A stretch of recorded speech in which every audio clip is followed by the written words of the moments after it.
Sono quasi 100.000 gli addetti in Veneto del comparto trasporto, spedizione e logistica delle merci. 1.800 le imprese artigiane con fino a 8 dipendenti e poi ci sono i colossi con migliaia di lavoratori. Ora rivendicano il rinnovo del contratto di lavoro scaduto da 14 mesi e le associazioni datoriali, dicono i sindacati, sono indisponibili a rinnovarlo. È una giungla, è una giungla però di eroi, perché nel 2020, in questi mesi del 2021, non hanno mai mancato un giorno al lavoro.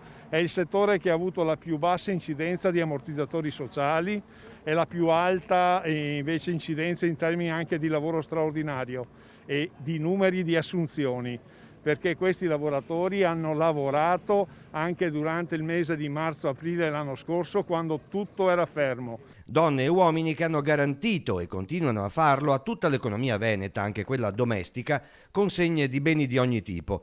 Oggi sciopero dei trasporti primari, martedì si replica con quello dei beni non essenziali.